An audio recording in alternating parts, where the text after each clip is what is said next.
What's going on, everybody? My name is Box from Box and Jackalope, and welcome back to the Kun Lai Campfire. Today I'm joined by regular co-host Skoll Shorties, but we have a very special guest today, a YouTuber that many of you may know, Krucial. Welcome, man. Is that my cue to speak? No, I'm just messing around. What's up, everybody? Hey. So we have a kind of simple topic today, but we wanted to do an episode where we kind of just ramble about like what we're looking forward to in Shadowlands, because like the expansion is adding like a crap load of features. Like you got the new customization, the covenants, the new lore. The main thing I'm kind of excited for, just to get started on a ramble, is actually Torghast. After kind of like screwing around in the horrific visions again recently, I just did the 5 masks today in both of them, and I got the title like last minute. But I think as a gameplay feature, like horrific visions being fleshed out into something like Torghast just looks like super interesting. Oh yeah, definitely. I feel like single player content that you can grind on your own like that is really fun. Because you don't have to, you can just do it whenever you want. You don't have to rely on other people. I really like that type of content sometimes. Especially in an MMORPG, where, you know, you usually have to group up with other people to do like Mythic Pluses and ratings, stuff like that. So I hope that Torghast ends up being pretty good. And it looks like they're kind of like taking a lot of feedback from people. Like a lot of people didn't like the entrance fee to horrific visions. In fact, that's kind of like the worst part. Like you had to get your cloak, you had to go do the worst. Yeah. The worst. The really grindy dailies in Pandaria and Uldum. Like, I was happy to be back in Pandaria, but like, no, not like this. Except for the quest lines, those are okay.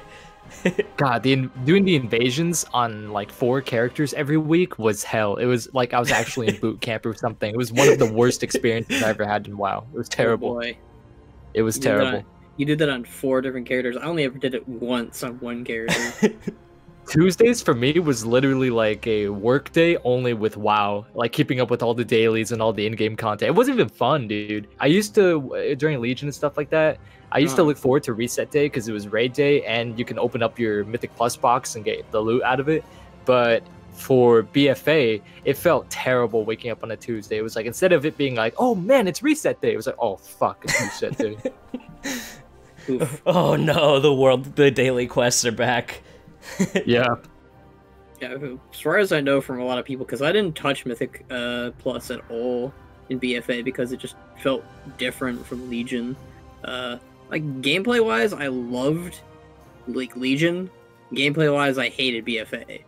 And it's the exact opposite when it comes to like story. I did not like Legion's story, but I liked BFA's story, except for 8.3. We don't talk about that.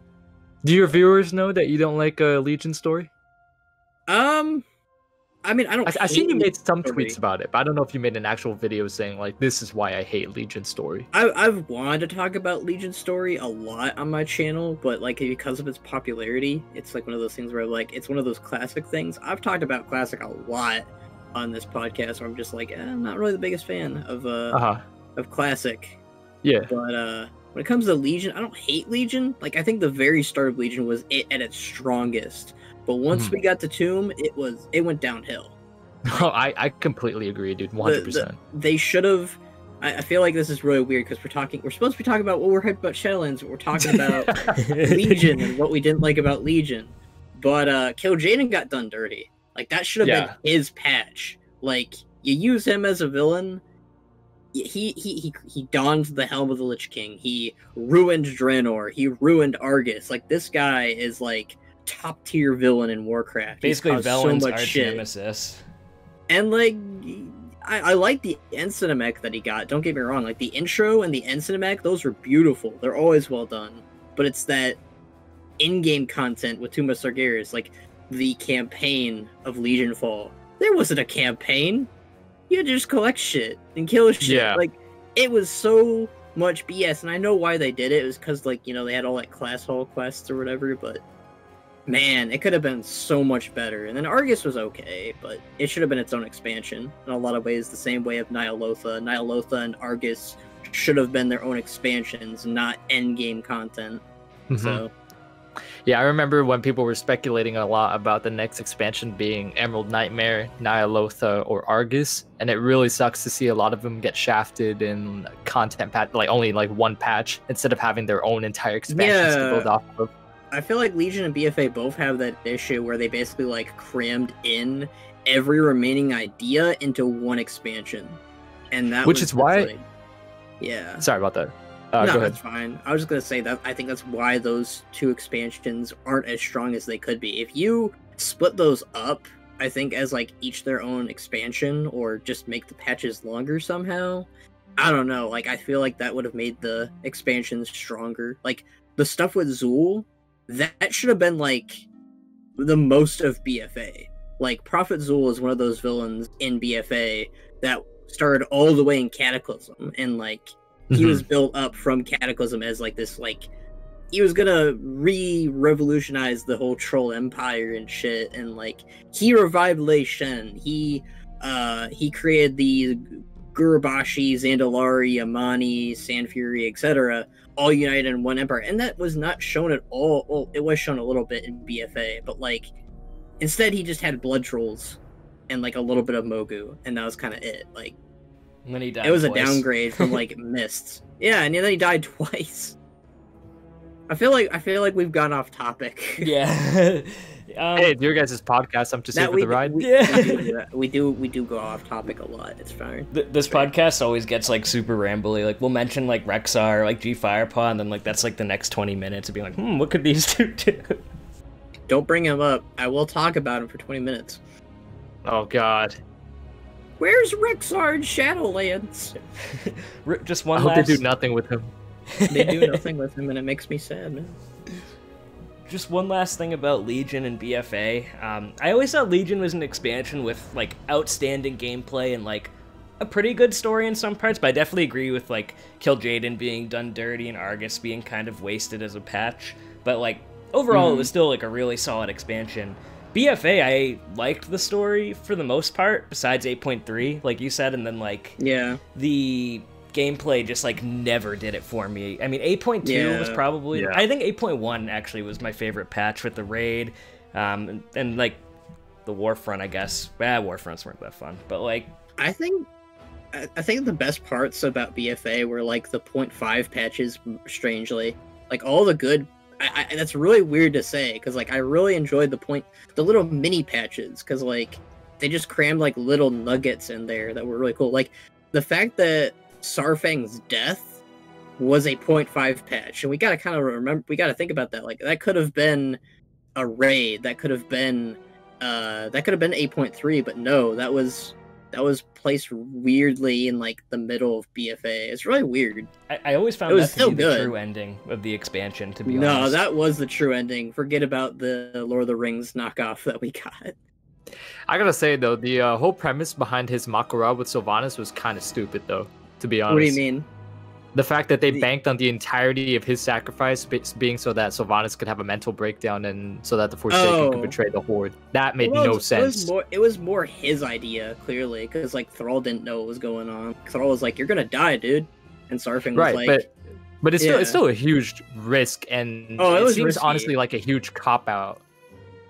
I guess that's fair, but at the same time, though, I think it's because Sarfang knew her so well with working with her for so long that he kind of knew that she would freak out, because she was already freaking out over Teldrassil.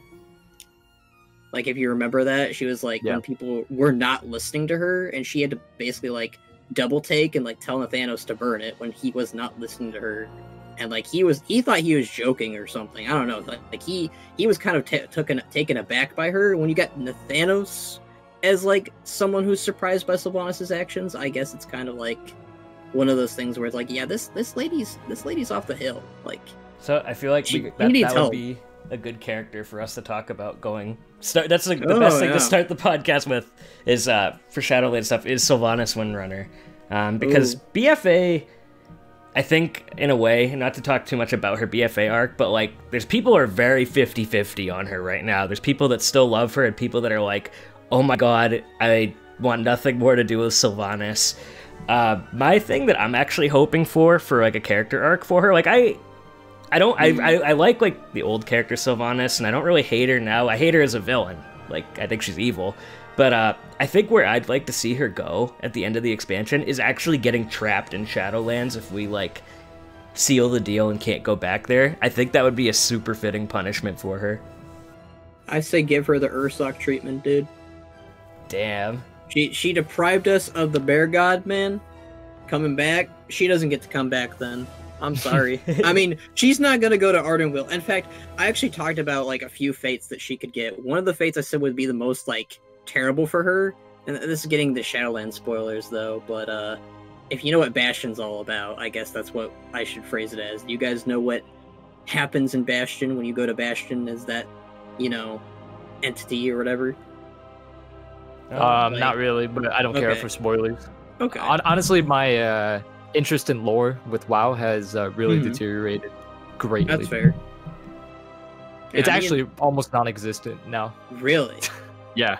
And this is coming from somebody who used to do a lot of lore videos. I remember that. Yeah, my love for WoW lore. It's because every single character and plotline that they build up, that they had the chance to build up with, that they have the chance to present in game, most of the time they just gimp them every single time, almost every single time. Archimonde, Kill Jaden. These are characters that are the right hand and left hand of Sargeras, and then we cut through them like butter. Yeah. Honestly, the Burning Legion itself was a bit of a joke in Legion, if I'm being quite honest with you. It really was. I personally think that Antorus was a great raid. The Argus was a great boss with a great fight with a lot, fantastic effects, and the fight was phenomenal. But when you actually look back at it and you think that Argus, the supposed nascent titan that is now, our end boss in Antorus, is the final boss of Legion, it seems kind of strange considering that there's it's a weird character to throw at us without any buildup, It's it falls flat. It falls completely flat. Like, that's my biggest problem with Legion as far as the finale to Legion. It does not feel... My personal belief is what we should have had as the final bosses of Legion. It should have been Kill Jaden and Archimonde with Sargeras in the background. Just doing some that shit. would have been so sick. And it would have made way more sense than... you could have had Argus as the second boss or something. Or hell, you could have had Agrimar. They were building Agrimar up so much in the Argus questline. And fighting basically the pupil of Sargeras, in my eyes, would have been way cooler than fighting some random, newly born Titan. I get what they were going for, but I don't know. I really didn't care for that Argus stuff. But back to the question I had, or with Bastion, but with Sylvanas, I think that would have been fitting. Or there's so many things that they could do to Sylvanas that I'd be, okay with. But one of them being that Bastion basically makes it so that you forget your past life and you're charged into basically doing what Valkyr do, and you bring souls to the Shadowlands. Sylvanas forgetting who she is and being forced to do that would be a very fitting punishment in my eyes. But at the same time though, putting her in the Maw or just erasing her would be my personal, I'd want that, just because she's not a good person. She's a villain. And the amount of confusion or the amount of just belief that she's a good person still is really I don't get it. It's the whole Reckoning cinematic was trying to paint it out to every person that she does not care for you, and you still got people who are no, she cares about me. I think that was the point of no return for her, for me as a character. It's I think that they should just let her be the Gul'dan of the expansion and has to have fun. Because Gul'dan was a really fun villain, and the fact that he is from Warlords of Draenor and was still fun and still amazing in Legion, it speaks really volumes. is astounding. Yeah. It does speak volume, because that's a time traveling Gul'dan character, and it's really weird to say this, but alternate Gul'dan was actually somehow better than our Gul'dan, and that's so weird saying that. Gul'dan from the AU was who killed Varian. And that's you always remember that, because Varian was a big staple character. Krucial here can speak to that, because that's his character. That's his Rexar, basically. I don't know if I would go that far. I'm not that not that into Varian as you are into Rexar, for sure. Maybe not that far, but Varian is your dude. Varian's definitely one of my top 3, and I could say for certain that even though Gul'dan exploded his essence into arcane dust, I still think that Gul'dan is a phenomenal villain. Like, they actually did him really well. He's one of the few that they did pretty well in Legion. They Without really a doubt. did. The fight, the stories, the short stories, the audio Gul'dan releases. and Xavius were like the only two villains that, like, bosses, villains and bosses that I actually fought that was not LFR. Like, I wanted to do it on normal, for those rewards and for the just like getting them. Like, those two were like villains I just wanted to gut because of what they did to Varian, Vol'jin, and Ysera. I would argue Gul'dan is what made the start of Legion really, really strong. Yes. Dude, just his presence, knowing that he's doing something in the background, it's like, oh my god, I want to get this guy. He felt more threat. You know they did kill Jaden wrong when Gul'dan felt more threatening than That's fair. kill Jaden and Archimonde. That's so weird. I mean, Archimonde kind of feels a little bit like higher up because he's like, all right, Gul'dan, you're going to Azeroth, and Gul'dan's like, no. But that's weird. Like, you have Archimonde feel more of a threatening presence than kill Jaden, and that's so weird. But yeah, I think Sylvanas just needs to get the Gul'dan treatment as far as a villain goes. Both like having fun, but also suffering that fate of this is what happens when you're a villain. Like, Garrosh got the same treatment. Garrosh was a bad guy. He died a villain, but had fun playing it. Garrosh was a fun villain too. Skoll, I share your sentiment for Sylvanas, but I'm really afraid with how they're gonna write her, dude. Because there's a lot of higher ups in the lead narrating developers at Blizzard that kind of have a hard on for Sylvanas. So I'm aware that that there is clearly a bias for her even in Blizzard, and that is worrisome. But I do like the way that they portray her in the books and the way that they portray her in the cinematics makes me hope. It makes me think that they're not going to do her like that. The worst I could see them doing, and this is the only ending I kind of am slightly okay with, is she realizes how much of a piece of shit she is, and she, turns and goes, all right, I'm gonna help out, and dies by doing that. That's the only fate I'm kind of okay with them rolling with, but I just kind of want her to. I'm kind of just done with her, really. I used to like her a lot, like as a teenager and as a kid and as a young adult. I liked her a lot in Legion, surprisingly. Legion was the last expansion I kind of liked her, and that was mostly because I thought they were writing her up to be a good character, like someone who would support Vol'jin's dying wishes or something. But no. Yeah, you thought. I thought wrong. Yeah, it is. But that's really unfortunate. It is, but at the same time, I'm also not too surprised looking back now. Like, no, see, the thing is that I don't have a problem with the character with how she is. The problem that I have with her is like just how they've built her up and progressed her story. It's just her character makes sense. The stuff that she does feels like it could have been done a lot better. It could have been paced a lot better. It could have had a lot more meaningful depth behind her actions. That's fair. Yeah. Because she was always sort of a renegade type of character. She really was. Even when Vol'jin took over as war chief, she was like, let's see what he's made of. Like, right at that moment. Like, you never knew what she was going to do or what she was doing in the background. Like, in, like, Cataclysm, Miss Pandaria. She even said she wasn't going to follow Vol'jin, basically. She was, like, very, like, disgusted by the idea of being led by a troll, which is probably, her just showing both her Forsaken, but also her elf side of things. But still, it's just kind of like, Lor'themar was cool with it. Oh my god. Yeah, Poor Vol'jin. He got done so dirty. Vol'jin got done so dirty. Like, that's another reason why Legion's I'm very angry with Legion, with how they treated Vol'jin. Yeah, definitely. Especially when you look at the how Varian died.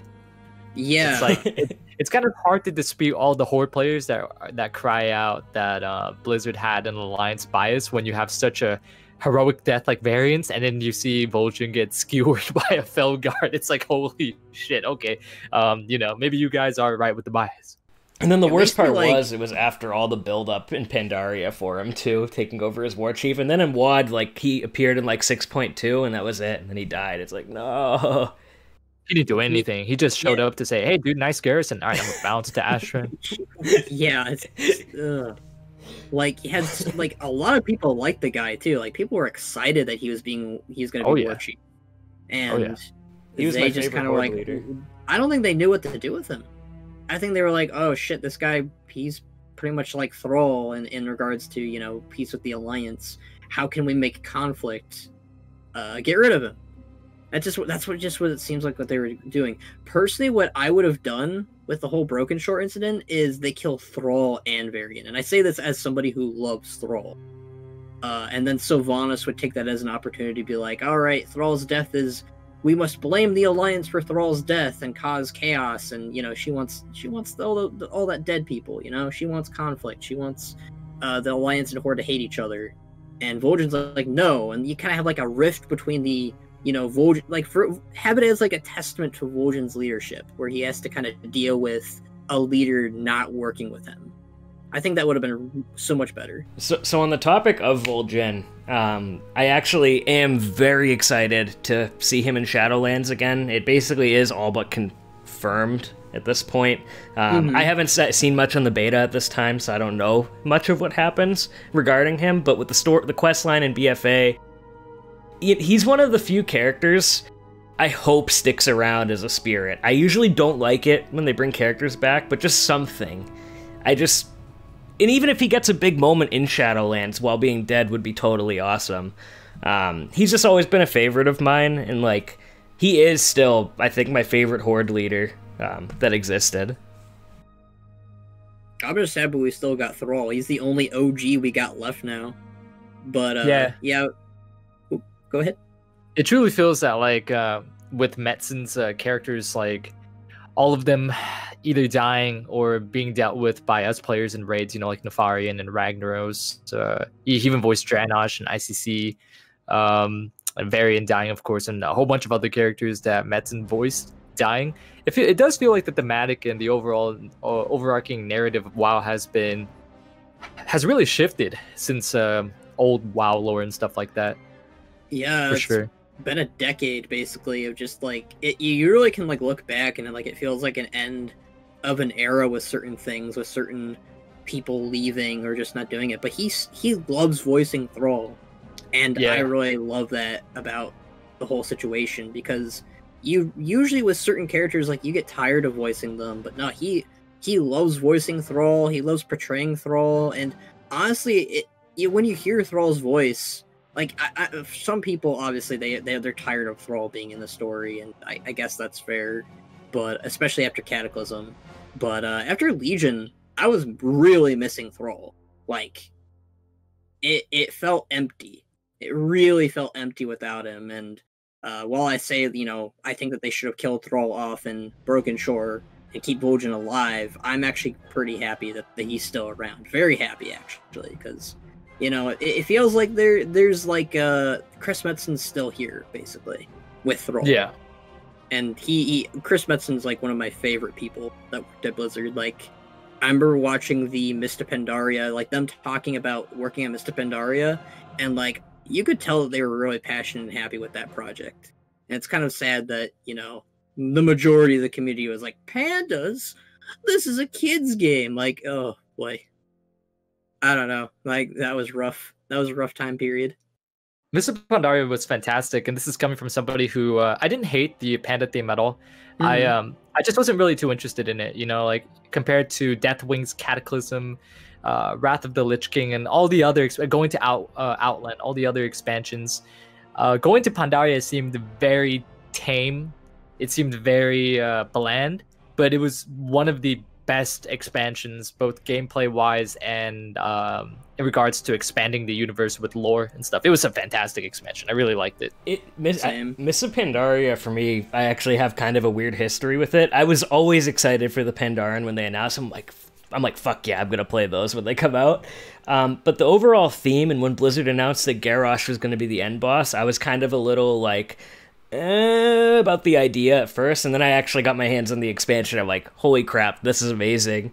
My favorite bit of it was the legendary quest line. It was so good. And like, Oh, yeah. the only part about 8.3 I like is the fact we got more Rathian. Like, oh my god, I love that quest line in Pandaria. And if they ever do Mop Classic, besides the grindy parts, I would happily do it again just for the story bits. And like, the little stories that are told in the zones, I love Chen Storm. I could talk, this whole podcast could be about Pandaria, guys, so I apologize. But, like... We're doing it again. Chen Storm Stout in the Valley was so good. And then the fight with the Alliance and the Horde at the Jade Serpent statue, I love that cutscene. I don't know why I couldn't think of it for a minute. But Pandaria, for me, wound up being, like, an equal... Wrath is still my favorite due to nostalgia, but Mists of Pandaria is a close equal with it. For me, it is so good. I hope they actually do like a classic server for it at some point, because I think a lot of the people that didn't like it, I don't know how they would feel to try it again, but I would definitely love to see people go back and try it again and see what they think. Some people didn't even try it. They told I me, know. Like, they were like, I know. they've like gone like, I regret that I didn't play it when it was live. Like they told me that, and I'm like, oh. Wow, shit. The patches I played the most in were 5.3 and 5.4. At launch, I had some stuff going on, like, that I didn't have a lot of time to play at the time. I did make a Pandaren Monk, though, when MOP came out, and I leveled it, and I was like, okay, I'm not the biggest fan of how this class played, and that's actually how I made Box in 5.3. I was like, 'cause I still wanted to be a Pandaren. So I created Box, and I'm like, hell yeah, the Pandaren two-handed animation is so damn good. Yeah, it really is. Their melee animations are phenomenal. I had a lot of fun doing that in the machinima I made recently.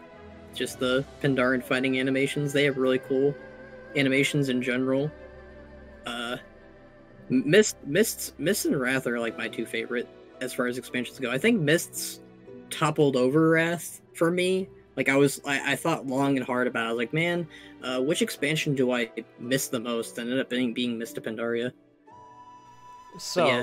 Skoll and Crucial, I want to toss a question out to the two of you. Which Covenant are you guys most excited to join, whether it's for lore reasons or gameplay reasons, and why? For me, I think it was Maldraxxus, but now I'm kind of curious about Ardenweald after that short. I just like the aesthetic of Maldraxxus, and I think story-wise, like, it could potentially fit my warrior box. And I plan on bringing my Death Knight to Revendreth, but I'm curious where you guys stand on that. Well, for me, I think Venthyr is the coolest one, both cosmetic-wise and in a lot of their class abilities.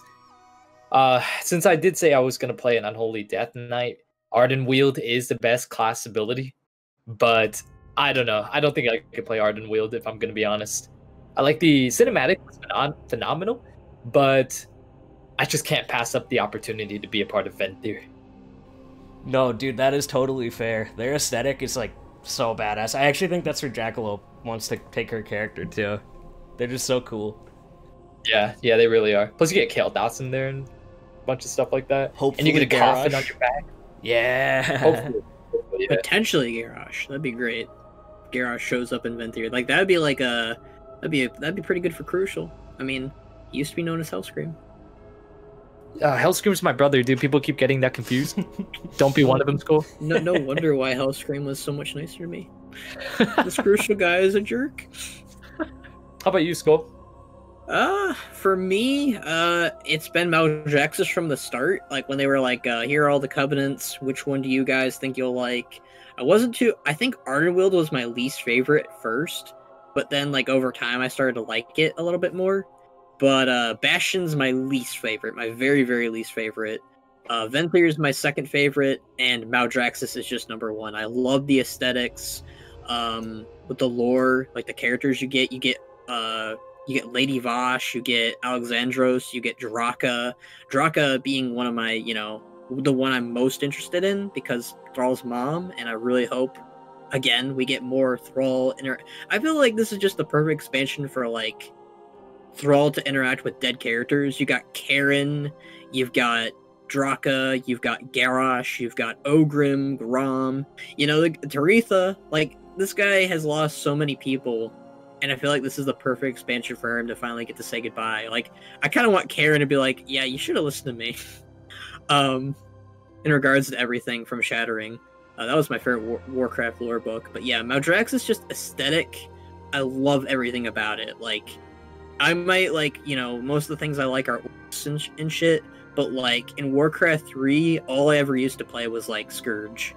And, like, I just love the, like, the undead effect of it. And, like, the fact that Maldraxxus, like, you look at them and you're like, these guys are the bad guys. Like, these guys are the evil faction, but in reality, they are the main defenders of Shadowlands. And that concept as a whole is just really cool to me. And, like, they have, like, a covenant within a covenant, because they've got, like, different sections for each, like, person that dies in there. Like, you got a group for rogues, a group for liches, a group for plagues, a group for warriors, like, etc. Like, it's really cool to me that you got a covenant within a covenant, basically, for that place. And I just love Maldraxxus as a whole.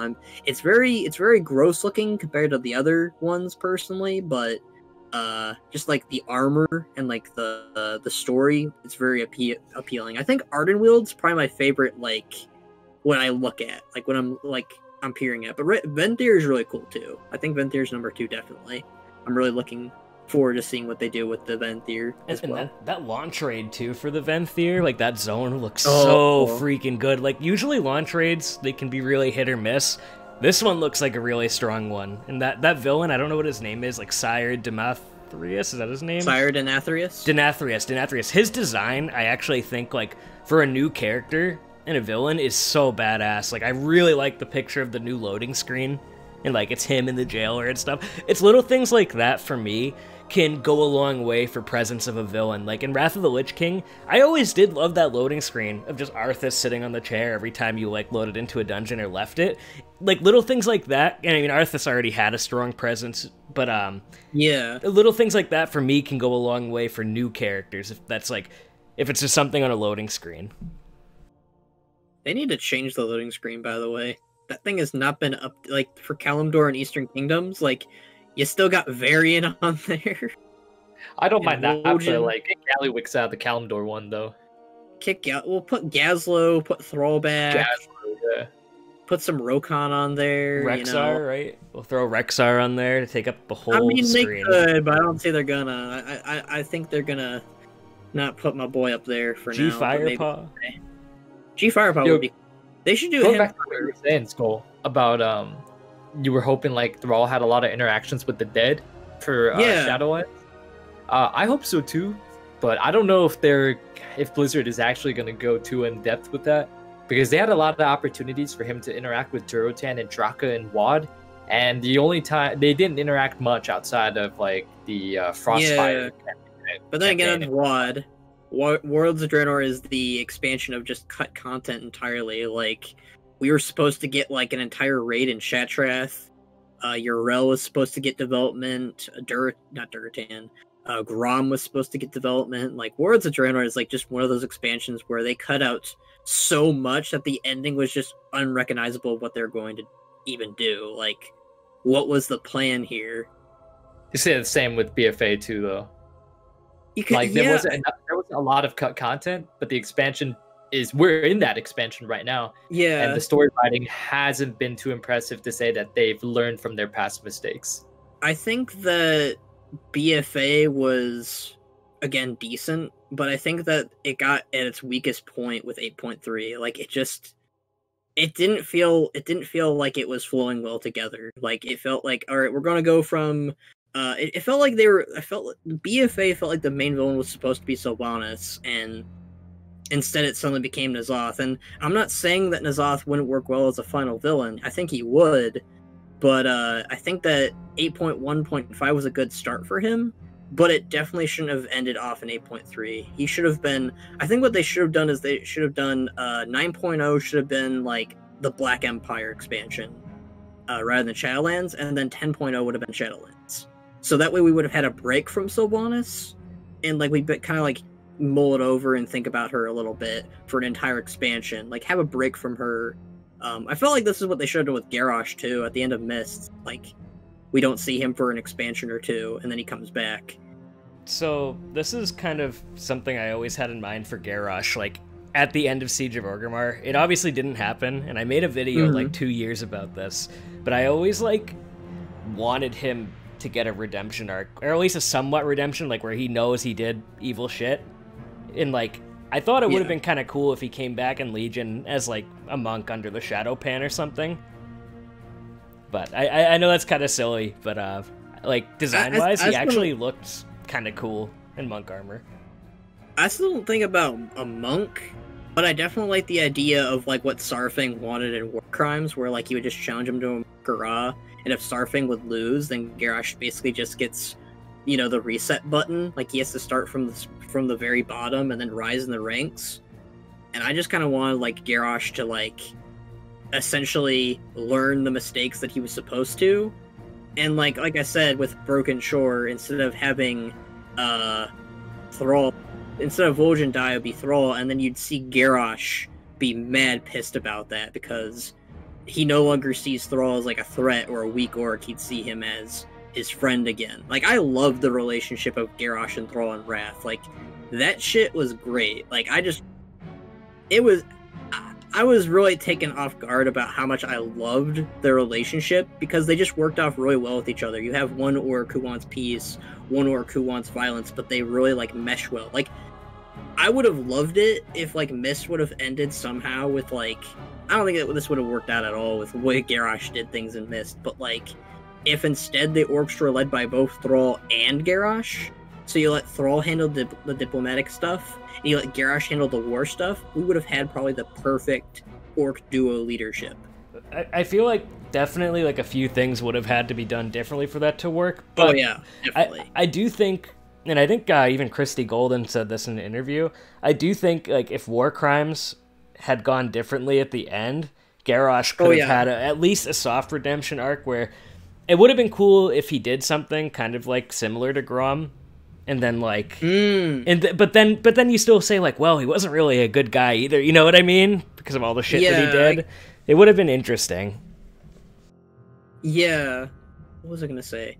Oh yeah, Christy Golden did confirm that a while ago. I don't remember where, but she basically said had Rathian and Kairos never like dropped this idea with Garrosh, he would have never done what he did. He would have never been like, oh yeah, you know, I'm irredeemable, I'm evil, you know, I'm gonna go ahead and go to an alternate timeline and, you know, create a new horde under my image that actually will follow and listen to me. Because that's the biggest issue that Garrosh had. He had to fight history. With Wad, he basically, you know, that was where he was. Like, Warlords of Draenor was like the perfect place for Garrosh. Like, he thrived off of that war. But Azeroth was way too different for him in regards to that. We'll have to see what they do with him in Shadowlands. I'm just hoping, again, I think about the model that Crucial said at the start. I'm hoping there's more after that cutscene. I know I keep talking about Garrosh this, but like, he's always been one of my favorite villains. So I'm hoping that he does a little bit more after the Afterlives cutscene. I hope one of the characters I hope that they bring in Shadowlands is Nubarak, because he got done so bad in Wrath. Like, yeah, basically. Oh, go ahead, Crucial. He was probably the worst done character in Wrath for sure. Like, really, yeah, they did nothing with him other than him having his voice changed and being at the bottom of the Argent tournament, so that the Lich King could hopefully kill off the champions before they could make it to Icecrown Citadel. It was really disappointing how he was presented, for sure.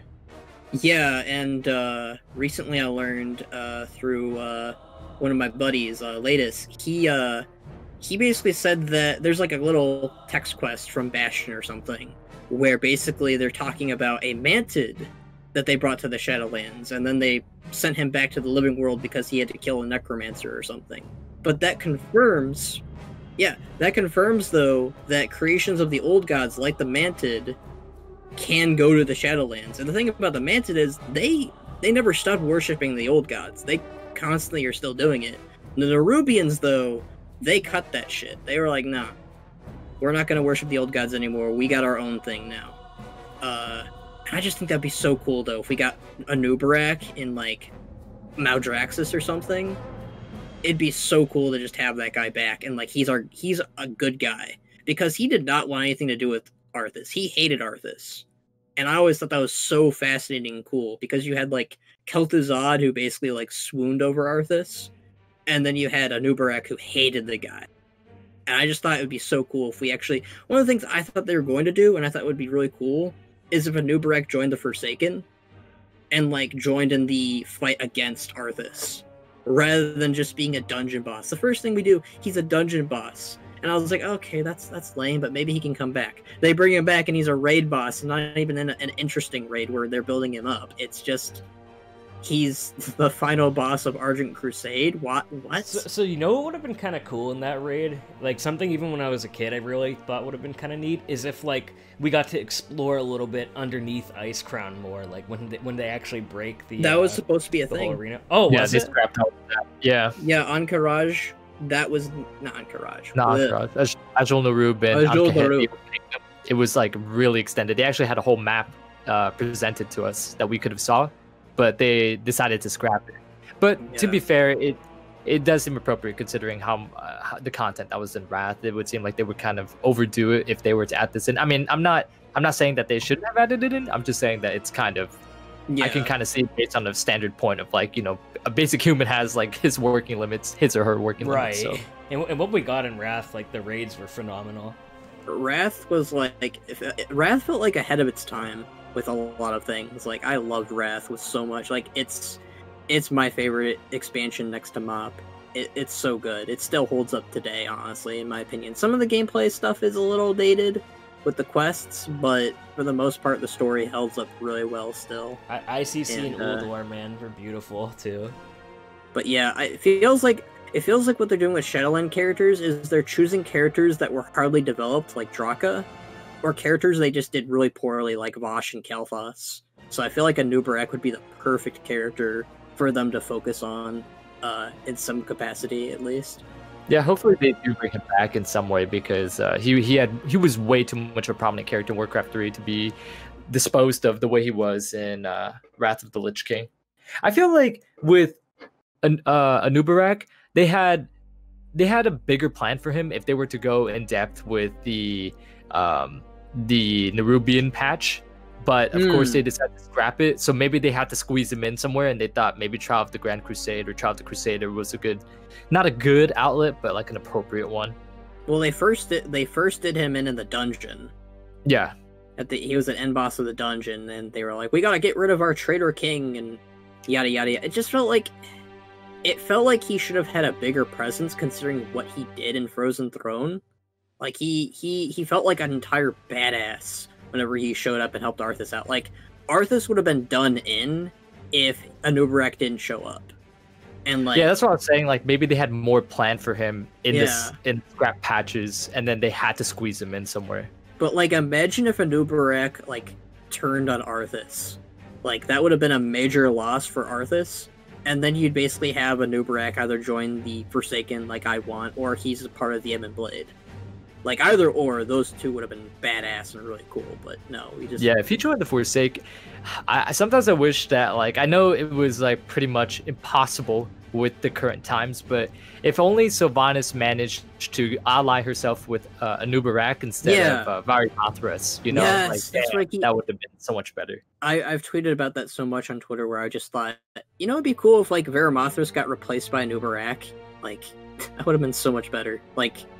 The Dreadlords are cool, don't get me wrong, but like after the Wrathgate would have been perfect. It would have been perfect to kind of like show, like, because like that's Dragonblight, so that would have been perfect to be like, all right, I'm gonna free you, Anubarak, you work for me now, and Anubarak's like, fine, or you know, maybe Anubarak just is free, you know, and he's just like, I'll work with these Forsaken guys, they seem cool, but it just would have been really cool to just have an entire like.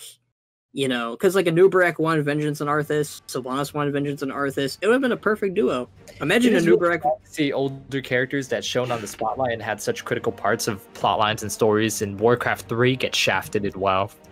It really is. Like, or neglected Rexxar. Yeah, Rexxar is definitely one of those characters where they don't want to use him for some reason, and he was a badass in Founding of Durotar, but. It literally took them all the way to BFA for them to actually have him have a prominent role in the story. The biggest missed opportunity was not reuniting him, Chen, and Rokon in Pandaria. That they scrapped that.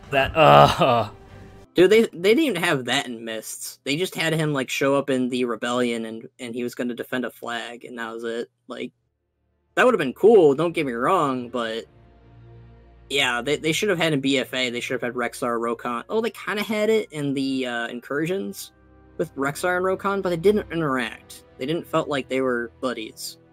That sucked. But I hope in Shadowlands they definitely have characters who were done dirty throughout the expansions be done good. I think this expansion, like, honestly gives Blizzard a chance to heal some of the storylines that were less well received by the player base. Like, again, like you said, just bringing back some of those characters that were done dirty, and maybe have them have a cool storyline here, or at least wrap down some of the questions people might have had about them. Yeah. I would like to actually take the conversation over to, like, gameplay features, and that could be anything from customization, raids, but to both of you, what are you most looking forward to in Shadowlands? The raids, the dungeons, Mythic Plus, Torghast, the character customization? Yeah, like you said, I think Torghast is one of the most exciting features that I'm looking forward to, because I really like the Visions of N'Zoth. I even tweeted about it too. I was like, man, Visions of N'Zoth is genuinely one of the best things I liked about 8.3. And then I remember there were a few people who replied to me. They were all like, really? It is the most boring thing that I've ever done. And then they also said that all you do is go in and kill Lyria and Thrall. And I'm like, bro, that's like what you do from like cloak level 1 through 5 or 6. You even do a 5 mask. Like, how can you judge it based on that? Hello? Dude, my hands were trembling after doing both those 5 masks like the last 2 weeks. Oh yeah? I barely did it. Barely pretty did difficult to do. But they're both pretty easy with significant gear, which is what I hope Torghast actually improves on. I thought the visions were too easy. I hope Torghast cranks it up a notch and makes it so that it's not necessarily endless. Well, I mean, like it kind of is, right? Torghast is supposedly endless. Mm-hmm. But I'm hoping that the higher you go, you pretty much get rewarded for your efforts. And although I don't want it to be endless, I want the cap in both rewards and skill to be a bit higher than Visions of N'Zoth for sure. Yeah, I'm really looking forward to the Mythic Pluses for the first the Sinful title for Keystone Master. That's gonna be really sick. Very, very cool. I actually didn't even know about that. I always like the challenging stuff, like in Mist of Pandaria, the legendary quest line, when you fought Rathian, or like I love stuff like that, where it's just like the Mage Tower, Mist of Pandaria's legendary quest line, like shit like that. I love that shit, where it's just you, a sole person, just by yourself, doing it. You don't have to rely on others, as Krucial was saying way earlier. Just solo content. I actually really like too in solo content when, like, I know some people aren't too big on it, but I actually really like the time rewards, like titles and mounts. I think that can add a lot of motivation to play the game too. Like, one of the reasons I played 8.3 when it first came out, and like I didn't play too much in the middle of it, but as soon as I came back, I'm like, okay, I want to finish what I started and do the 2+5 visions because the title's going away. Yeah, as far as my what I'm the most excited for Shadowlands is definitely the customization as far as like gameplay stuff, because you know, for a while now we haven't had like new customization for our characters realistically since Warlords of Draenor, and that was just model updates, and the model updates were phenomenal. And we got a little bit of BFA actually, come to think of it. We got the Streetback Orcs, and you know, that was about it as far as I recall, and the Night Elf Eyes, the Night Warrior Eyes, yeah. You got those, which were nice additions, but like Shadowlands takes that and like they're not even done, by the way. Like, the main thing that I think a lot of people take issue with, they're like, oh, there's so few customizations, which is granted for like goblins and like Pandaren and, you know, more of the more recent races. Like Blizzard for some reason didn't focus on them too much, but for the most part, like, I'm really happy with the orc customization. Obviously, there could be more, and there should be more. But the war paints, the scars, the blind eyes, like, I'm I love that shit. Like, that stuff for me is like, because like I think one of the biggest issues in WoW is like you can definitely look identical to another person or player with the current customization. Like, it's very easy to look the same, but they're finally changing eye color, faces, hairstyles. You know, again, like I said, war paints. Like, I hope they add more stuff. Generally, like I really hope. Like, they already said they want to. It just depends on if they can. Which, again, the art team at Blizzard is always like really good. Yeah, I mean, I feel like you of all people would definitely like the customizations more because that stuff is really roleplay friendly, right? Yeah, it is. Yeah, so especially with what you were saying about how all the characters look the same with prior to all of the customization options that we got in well, the very few that we got in BFA and the ones that we're going to get in Shadowlands, which is honestly one of the primary reasons why I dislike Legion so much. I felt like everyone walking around with Ashbringer was just stupid. Oh, but don't get me started on that. Yeah, too. yeah. I was holding back on that, but I was like, you know, fuck it. I want to say that part. Oh man, I hated that. But that was rough. It is what it is. Past is in the past. As somebody, it was bad in the RP community too, in that regard. I bet. Because you had people like, I'm the Ashbringer, I'm the High Lord, you gotta listen to me.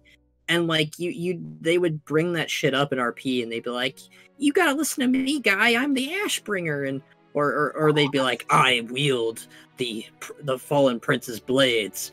One of the worst people that you have to deal with in RP, I swear to God, are the Death Knights, because basically what Death Knight role players tend to do, not all of them, there are some good people out there, don't get me wrong.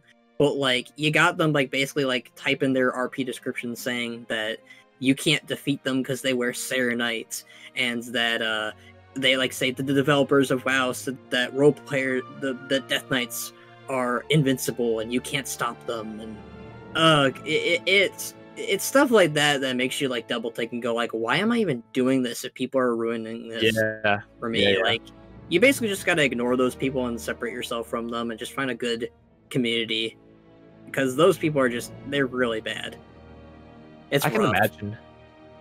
I don't roleplay as much as I used to because of the drama that came from it, but I still do it occasionally. It's still fun, but what drama goes with it? I'm kind of curious. Like the stuff you just stated right now? Although, I had issues with like leadership because I was guild leader, and there were some problems that happened with it, like power struggle, and it was rough, and like I don't want to get too much into it, but there's way too much like drama around like who leads the guild in most RP guilds. Like, people, a good example would just be like, well, you're doing things that they don't agree with. They want to lead. Why are they not guild officers or something? Like, I put a lot of faith and trust in too many people, and that ended up biting me. They out to bite you in the ass. Yeah. And like, the moment I got basically removed from the guild, I had a bunch of people actually whisper me and be like, I don't know why they removed you. I actually really liked you as guild leader, and that made me happy, but it messed me up, dude. Like, I had like no motivation to roleplay after that. But I got back into it a couple years later. But it was during Legion too, of all things. That was not a good time. That was during 7.2 as well. That's probably why I don't like that patch that much. I'm gonna be honest. But yeah, there's way too much drama, sadly, when it comes to RP. But I am happy for, you know, the customization stuff. You think? Mm-hmm. I wish I had more foresight or more insight on what you just said, so I can contribute. But it's really interesting to learn about that, though. Yeah, I don't want to get too much into it on the podcast, to be honest. Role-playing can actually be really fun. Like, I've actually never done it before, Battle for Azeroth, but it is really fun, and like creating a bio for your character and stuff can be really cool. But it's fun to make a story. That's why I got into. It's why I got into Machinima, to be honest, because you can tell your own story through Machinima. That was actually, Skoll, you just led perfectly into the next topic, actually. So for like the final topic of the podcast, because we're getting here an hour, I wanted to ask you both, as content creators, like, what are you most excited to cover and do in the next expansion, and kind of what keeps you going? For me, I've been super addicted to doing machinima. Skoll was actually the person that kind of helped me do my first one and create the character box for the machinimas, and we usually actually script all of them together. Usually I'll spout out ideas, and then Skoll kind of does the dialogue, and then we work on it together and come up with the plots. But it really is, like, just the whole process of it is so fun, working with the voice actors. The tedious parts could be like the backgrounds, but doing the different camera angles and stuff, that's what I really love about doing machinima, and then just seeing the final product come together, and then just kind of learning each time you do it too, like, this didn't come out that good, but next time I'll do this, or this model lagged a little bit, and stuff like that. But like Skoll was saying, just telling a story is so fun and crucial. I know I told you this before, but like, when you made that Ren machinima, like, I think, was it 2 years ago now? About, yeah. It was about that, like almost 3 now. We're getting there. That was absolutely an inspiration for me to like actually want to get into doing like even just content creation and stuff. That to date is still my favorite machinima anyone's ever done. Yeah, Grim did a great job animating that for sure. He worked on that machinima for I think over a year. I was the one who wrote the script for it and did the audio for it and pretty much directed it and told him what I wanted where. But when it came to actually animating it and making it happen, that was pretty much him. He's a fantastic machinimator, to be honest. Dude, he's a legend. His work is so good. He did a fantastic job. His most recent one, and I could be wrong about this because, you know, I sometimes YouTube notifications are a bunch of BS, but his the customization one was great. Like the whole mammoth scene where like the mammoth, the mammoth wall. Oh my god! And then really just like Shadowlands is so cool. That stuff. He makes really good comedy, but also I just love what he does with the animations. Like it's great. It's almost like a WoW cartoon, basically. Yeah, like they have so much personality in them. The way he animates them, like, I love the expressions he does on the faces a lot of the time too. Like I forget what it was. It was when they were in Tannerus and he's fighting like the ogres. I think it was the Barons. Was it the Barons? I thought he was in Tannerus. I don't remember. It might have been Tannerus. I might be thinking of the escort one actually. Yeah. But still, like machinima is just fun to make, and like I love. Well, I think my favorite part is just collabing with other people, because you basically get to kind of get like an idea of their character, and like they kind of shove in like ideas that you can do too, and like it lets like the communities kind of blend together. Like we have in like most of our machinimas recently, it's Evo, Laurentium, you, and me. It's a nice little duo. It's like a nice little it's a nice community thing. I really like that about like what we do with our machinimas, like in that aspect. And like those nights too where we're just in Discord all brainstorming and stuff, like I think one of my favorite parts about doing like content creation has been the people that I've met, like you Skoll, you Crucial, Evo, Law, everybody, Blue, just everybody that hangs out in the Discord. Like it's so fun, like literally just to come home from work and relax and talk with you guys and just work on something and make something. Yeah, I think that aside from machinima though, I also am really excited to just talk about the lore of Shadowlands, because like with BFA over, it wasn't much to talk really about with the defeat of N'Zoth, because I was really bummed out about how N'Zoth was treated entirely. And there wasn't really much to like go off of. Like with BFA, like at the very start of BFA, I was gonna go. I made so many videos talking about the, you know, what I think the next expansion is gonna have, and like I was really motivated at the beginning of BFA, and that motivation kind of like fell apart near the end. And with Shadowlands, I'm getting that motivation back, and that means I can talk about what I think is gonna happen in the lore, and that's always fun. It like, yeah, like I actually feel that with the lore. Like I haven't had the motivation to do too many lore videos recently, but I think with the launch of Shadowlands, I will want to do more stuff like that, which is weird because they had G Firepaw was in Shadows Rising. I'm surprised I didn't do a video on that. You never did a video on that. That's still coming. You. That's still coming at some point. You better do it, dude. I haven't decided how yet with that little idea I was telling you about. a while ago. You better. If I can make a video about Rexar and about 8.3, talking about what he's going to do in 8.3, what he's going to do after 8.3.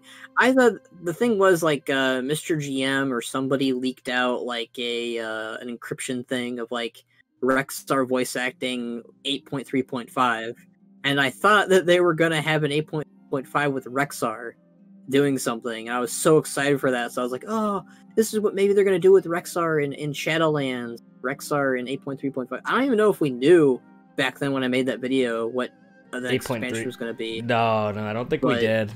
I don't think we did, but still, it was just like, man, like, if I could do that, though, you should definitely do your G Firepaw video, because I know that's your Rexar, that's your Varian. I think after the Epic Island finale, that'll be probably my next video, because I do really want to do that, but I just want to make sure I do it justice. That's fair. Are you ever trying to do YouTube full-time, Bucks? Or are you just doing it like, you think you're going to do it as a hobby forever? So for now, I've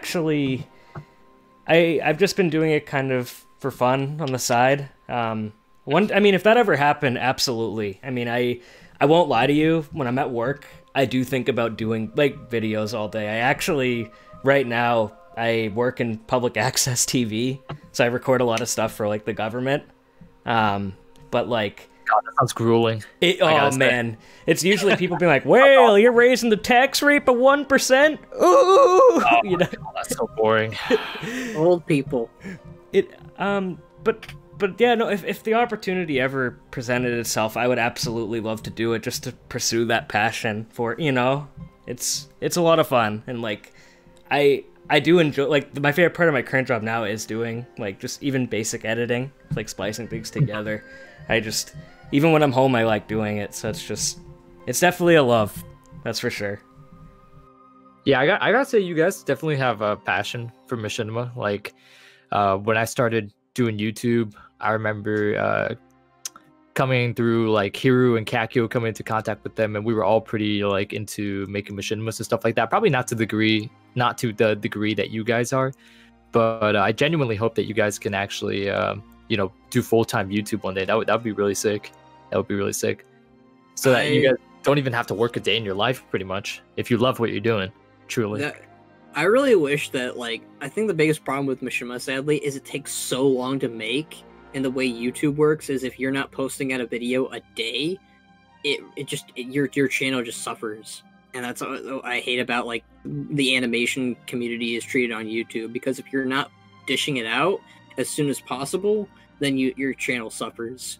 But another thing too, to be brutally honest, is that your machinima topics probably, if you want to grow genuinely, they probably have to be more broad and, like, about real topics, like Grim does, and like somebody else did. I don't remember his name, but he uploads like a machinima a month too. It's about like classic WoW or something like that, and he seems to be doing pretty well. He gets like hundreds of thousands of views a video. I don't remember his name though.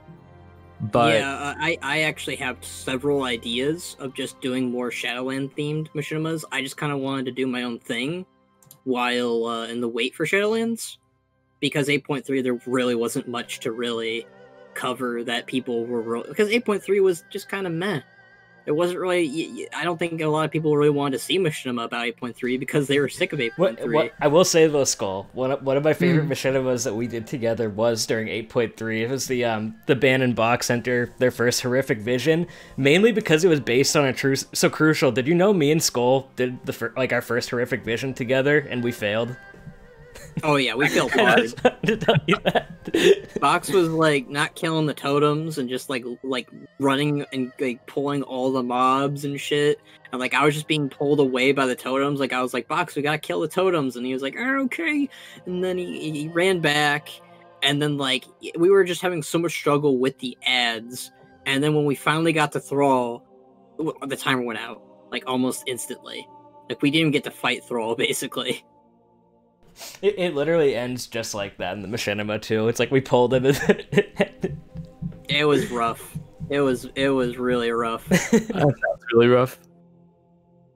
But yeah, I've got so many ideas for Shadowlands. Like my first two machinimas, well, one of them at least, is gonna be Bane and Box joining a covenant, and that'll be fun. I don't want to spoil it, but that's definitely a planned out machinima. I definitely want to do more expansion focused machinimas. Just I wanted to kind of like explain like certain things while also getting to do my own thing, because I want to do the base premise that I like doing with my machinimas is it's comedy based, but it's also like story based. So it's not so comedy. It's got story beats to it and character development and shit like that. Mm-hmm. Like one of the things me and Box do is definitely continuity, but like not hard continuity. So like if you miss one of our machinimas, it's no big deal. But like we'll still like reference stuff from the previous machinimas. So like it'll reward people who have been sticking for a while. The only one I was ever really kind of bad with continuity, I think, was the last one I did recently, Rebirth, where it was like a sequel to one that I did like at the beginning. Or that was my first ever machinima that was just like, I remember this, it was only in January, but I remember the script was all messed up and the animations were messed up in it, but it's still like, it holds a weird place because it was my first one still. So I said to Skoll, I was like, I really want to continue that cliffhanger we left of that for like a finale to Battle for Azeroth, because like Mansarai Flamefist was like, me and Skoll like always kind of memed about him in Battle of Dazara lore, or mainly me, and I drove him crazy with it. But yep, non-stop talking about the big dickhead. We're just like, he's like not a character, so we brought him back in the machinima, and like some stuff definitely goes down in the next one with him. It's definitely something that only Box would do, focusing on just some random ass lower tiered character from a raid, like not even like a notable character from a raid, not even like someone that has like, it's not like Tapartos, you know, it's not one of those characters that got memed on. No, Box decided, you know what, I'm gonna go ahead and choose this random character and meme on him for no reason whatsoever. And he never stopped. Well, at least it leaves room for a lot of machinima ideas, I guess. Fair. This is true. It definitely, he's making him a villain. A villain for our characters to face off, which is, it's something. Goliath the Dwarf did a fantastic job voicing him too. He sounded just like the boss. It was awesome. So Crucial, I know this, I one last thing I guess I wanted to end on. So for content creation, what are you most excited about for Shadowlands? And then we can wrap down. Honestly, just playing with my friends and seeing what funny stuff that we can put out together. Because I'd say my channel's a lot more gameplay oriented now than it actually is machinima or lore based. So trying to steer my old audience towards my new content has been kind of a ride. But hopefully I can continue to do that and steer them towards comedy-based-esque sort of gameplay, so that in that sort of sense, I never really run out of content, because I could just, whatever is interesting in game, I could just spin it off and edit it and put it out, you know? Mm-hmm. No, absolutely. But as for anything in particular for Shadowlands that I'm excited about for content creating, I don't really know. I just gotta wait for it to come out and see. Because if you were to ask me this about maybe 4 years ago or something like that, I'd be all over the lore, I'd be all over the story, and like saying like, oh, well, I wonder what if they're gonna do this with the jailer and that with the jailer and this with this covenant and that with that covenant. But honestly, unless it's something that I truly want to talk about, I probably won't be touching base on the story too much. Right. Well, honestly, man, like I actually really like your videos when you came back to YouTube. The one about Nyalotha, I thought was spot on, like legit. That was a big rip moment. The Sleeping City of Disappointments. Yeah, it was a terrible raid, to be certain. I wish I could say more positive things about BFA, because a lot of my like fans, they, I mean, like some of my viewers, they say, why can't you say anything more positive about Blizzard? And the other ones just love to, and some other people just love to, you know, talk smack about Blizzard. But I do want to be fair in my videos. The thing is that with BFA, it's very hard to say anything positive about Blizzard at all.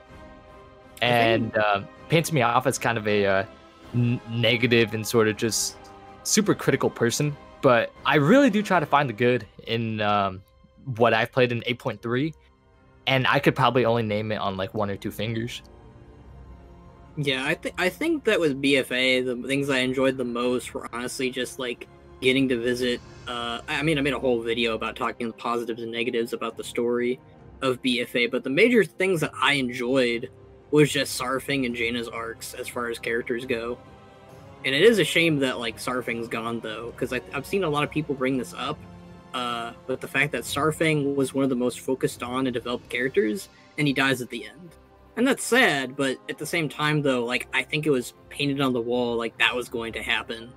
That, like, his character was gonna go anywhere else but to die, but at the very least, like, his death affects the story, because you no longer have War Chief on the Horde side. Sylvanas gets painted as the villain that she always, you know, basically was.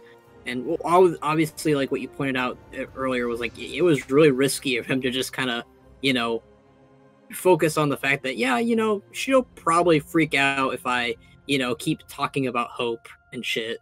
It definitely was a risky move. I'll agree with that, but I don't know. The Sarfing stuff was probably the highlight of the expansion, mostly because, you know, Blizzard is always good at making cinematics. Also, the Terran-styled cinematics are always good too. Oh, I love those. Dude, his team did a phenomenal job in BFA. I still think it's cool that he shouted me out over my freaking out XR, which is still pretty cringy to me. But, you know, I love that video. I'm not gonna lie, Skoll. I look back at that video, I'm like, wow, that's really cringy. Good job. But, you know, it's still a positive moment that, you know, have someone at Blizzard like Terran Gregory be like, hey, you know, he actually messaged me. I've messaged him. I've talked about this a lot on the podcast, but like I've talked to him a lot on the Discord, the Lost Codex Discord, and I always like kind of like joked with him about the fact that where's Rexar in the cinematics? Where is he? You know, I was always joking about that, and he actually ended up one day messaging me going, you know, I couldn't tell you about Rexar being in the cinematic because, you know, his thing, but I was thinking of you when I added him in, and I was like, that made my day, basically. Aww. Like, Terran Gregory is probably like one of my favorite people at Blizzard, if I'm being honest. Because Yeah, he started. he's a genuinely really nice person, and you can tell he's truly passionate about what he does, even like WoW story and stuff too. Like the fact that he's like joining Discords for actual players that are into the lore and conversing with them just shows how much he cares about his work and the entirety of WoW. Yeah, and he started out with making WoW Machinima, not even like the stuff in WoW Viewer, but like the stuff like just gameplay, and that's how he started his career, and that's so cool to me. Like, it's inspiring, honestly. It really is. Like, every time a cinematic too from his team releases, I'm like, ooh, you know. It really is like that. It's always like a holiday almost. I fully expect us to get, well, most of us. I don't know about Crucial. I assume we will. I don't know. That's up to you, Crucial. You say if you get excited over cinematics like that. But I assume me and Box will definitely get excited over the cinematics that'll come out in Shadowlands in the pre-patch. We usually call each other on Discord, actually, when they come out and just talk about them. We do, yeah. I feel that's how I am with a few of my friends when Star Wars: The Clone Wars Season 7 was out. Oh yeah, oh yeah. Man. Excited about it, and we were like, "Oh, dude, let's hop on Discord and watch it." I wish we got a correspondent. I can't say I've done that with WoW in the past. I don't even remember the last time that I was excited about a cinematic in WoW. Oh, that's crazy. I mean, it's crazy for me because, like, I don't know, like, my excitement for WoW has never really like gone down the drain. The closest it has ever gotten to that point was Warlords of Draenor. Like, I think that's the only time I was like really down about WoW and just like, you know, this game is really sad right now. But that was, I think, that and 4.3 for me were the only two times I ever really was down on WoW. 4.3 was part of the reason. I know I said this earlier, but it was part of the reason I didn't go into Pandaria too excited, because I was really down on the Dragon Soul patch. But I think I'm really happy the way MoP turned out and how good it wound up being. We need more expansions like MoP. We do. So I think we're gonna wrap down, but honestly, Skoll, as usual, thanks for being an awesome co-host, and Crucial, thank you so much for joining us today, and I actually really do want to thank you so much for all the support and the words of encouragement to me and Skoll, especially during that bit in the podcast. It really does mean a lot, dude. And thanks. Yeah, of course, dude. I mean, Skoll's like paying me like $20 each time I send him a message, so I might as well be here, I guess. He only pays me a penny. What the hell? Hey, man. The $20 go to Crucial, the penny goes to you. And the other $10 go to hookers. Really cheap ones. Really cheap ones. Now he's revealing personal information, folks. That was the other part of RP that Skoll didn't want to touch up on. Oh no! I found out he has the folder, the AMV folder of Sylvanas. Oh no! Not that folder. That's the forbidden fruit. Can you share it though? What? So on that note, I hope everybody who's watching this, if you've made it this far, have a fantastic night. Go order a pizza. Go order a burrito. Make a burrito at home. Check these two guys out on YouTube. And we will see you next time. Bye, everyone. Bye.